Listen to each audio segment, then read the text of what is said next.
Assalamualaikum warahmatullahi wabarakatuh. Halo semuanya, kami dari kelompok 7 akan mempresentasikan tentang intervensi psikologi. Sebelumnya, perkenalkan anggota kelompok kami yaitu Dini Puji Rahayu, Sinta Nursevianti, dan Quatrunada Fairuz Syifa. Selamat mendengarkan. Intervensi psikologi. Intervensi psikologi adalah sebuah upaya dan strategi perubahan terencana dengan memperbaiki fungsi-fungsi psikologis yang tidak sehat. Ada 3 intervensi psikologi, yaitu 1. Intervensi psikologi primer ditujukan untuk kelompok dengan resiko tinggi, yaitu intervensi untuk coping terhadap stres, mengurangi stres, hingga pencegahan agar tidak stres.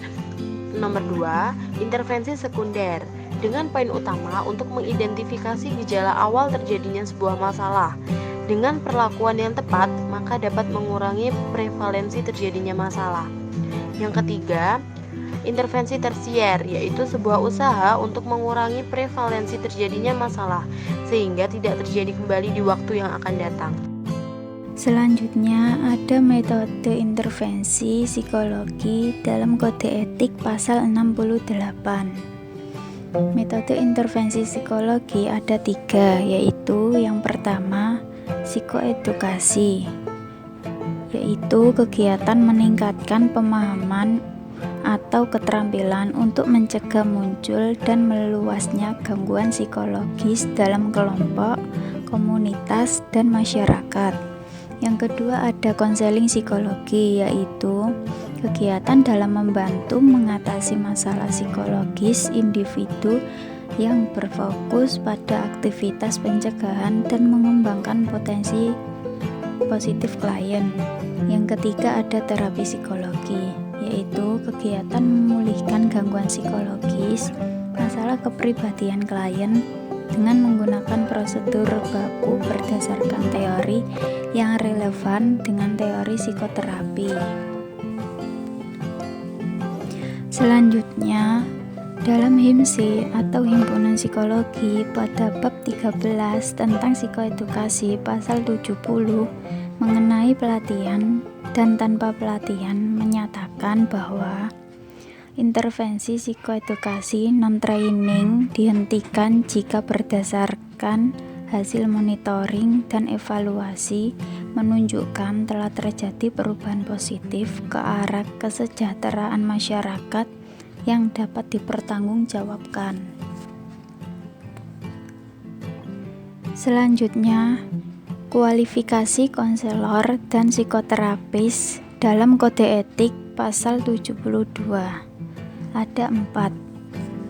Yang pertama, memiliki kompetensi dan kualifikasi untuk menjalankan konseling atau terapi psikologi sesuai kaidah yang ada. Yang kedua, mengutamakan dasar-dasar profesional. Yang ketiga, memberikan jasa konseling atau terapi pada semua pihak yang membutuhkan. Yang keempat, bertanggung jawab untuk menghindari dampak buruk akibat proses konseling atau terapi yang dilaksanakan. Kemudian ada satu hal yang perlu diperhatikan oleh psikolog saat melakukan intervensi psikologi, yaitu etika dalam berkomunikasi, menggunakan media sosial, mempublikasikan hasil intervensi psikologi, ataupun dalam melakukan intervensi psikologi itu sendiri. Psikolog memiliki tanggung jawab untuk melakukan intervensi terhadap dampak dari problem multidimensional seperti penurunan kesehatan, baik fisik, mental, maupun sosial. Seiring dengan perkembangan media yang sangat pesat, psikolog juga dituntut untuk menguasai berbagai media dalam melakukan intervensi.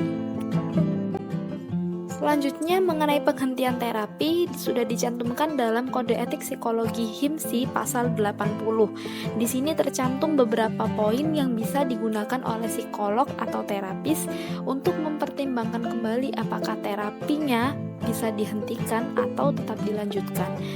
Poin-poin itu adalah yang pertama, psikolog wajib mengakhiri konseling psikologi atau psikoterapi ketika orang yang menjalani terapi sangat jelas sudah tidak membutuhkan lagi atau tidak memperoleh keuntungan lagi dari terapi tersebut, atau bahkan akan dirugikan jika terapi tetap berlangsung.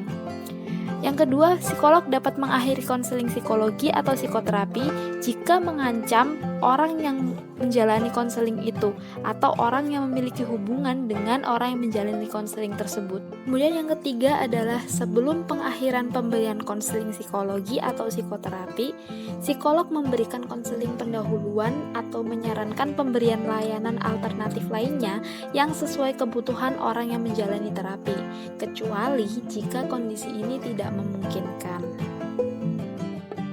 Demikian presentasi dari kelompok kami, semoga bisa memberikan pencerahan kepada teman-teman semua tentang intervensi dalam psikologi.